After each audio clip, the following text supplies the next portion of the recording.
Well, it looks like Jennifer Salke finally got the axe, or well, I guess she got the step down. Welcome to the channel, guys. This is good news because Salke was definitely the leading charge in the voice of diversity for Amazon MGM Entertainment at for all the shows on Amazon Prime. Now this is very very similar to the recent stepping down of Kathleen Kennedy, which we all I think have seen as a long overdue sign that maybe Lucasfilm wants to head back to a story first, diversity second initiative, making it more important to tell a coherent, good story than force diversity on us like we're children. Now, this article basically goes into her tenure a little bit. I think I want to look at the comment section at the end because some of the comments are literally just on point and say it better than any of us could. But it's interesting because this article basically wants to go into some of, the positive things that she had for the network, including Lord of the Rings, which, hello, Jack Ryan, The Boys, Fallout Reacher, Mr. and Mrs. Smith, Cross, and Beast Games, and Emmy winners like Fleabag and Marvelous Miss Maisel. Now, as brought up in the comments below, half of these are inherited. She had nothing to do with, but whatever. One of the things that I want to point out about this list they gave for her successes are not just that these aren't really successes, but also some of the things that are not present, such as Citadel. And, well, if you are a fan of this channel, noticeably absent is Wheel of Time. So, which we're told all over the internet that Wheel of Time is such a staggering success, right?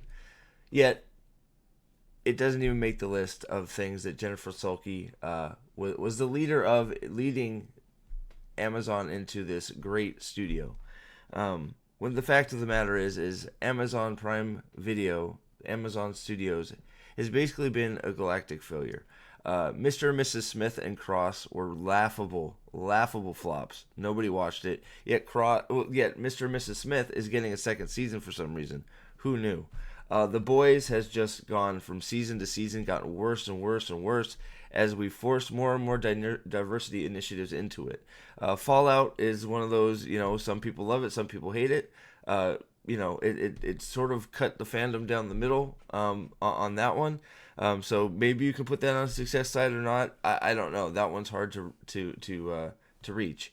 I say reach because we head into Reacher, which is probably one of, if not the only thing that was brought on in her tenure that has been successful, and we're all pretty sure that it has nothing to do with things that she wants. Even though it has touched Reacher in a few places, it hasn't overtaken Reacher, which thankfully Reacher is still pretty much a good show.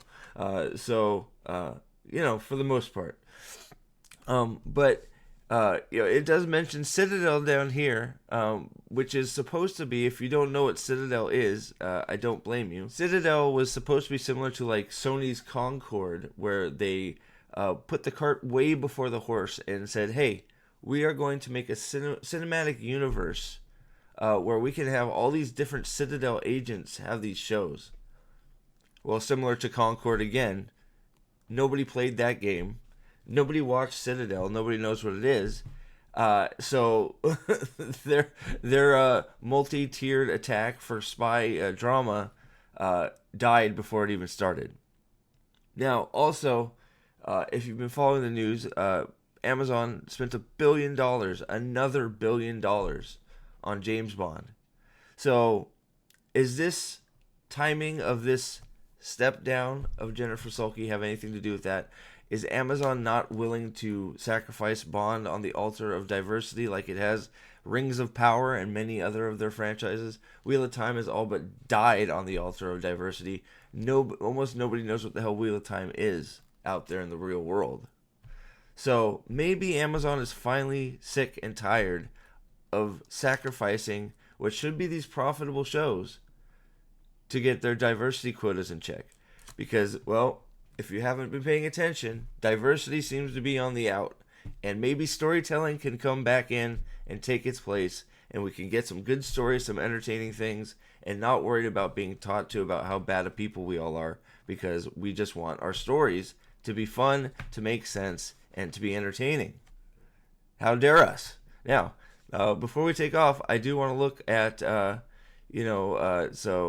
not really much in this article. If you want to check it out, it's on Deadline. It's just basically going over her tenure a little bit, which, it's just basically stating some facts about Jennifer Salke, actually, throwing some air up her butt, the normal stuff, some mistruths in there with some truths. But some of these comments are the best part about this article. Unlimited money and resources and not one hit to show for it. All the execs on the TV side need to go. Least passionate execs, and their track record is abysmal. They must clean house completely. Pretty sure she inherited Maisel, Fleabag, and Jack Ryan. Let's not get carried away. And the boys. Just some confidence there. It was over when she failed Lord of the Rings. Anyone can do better.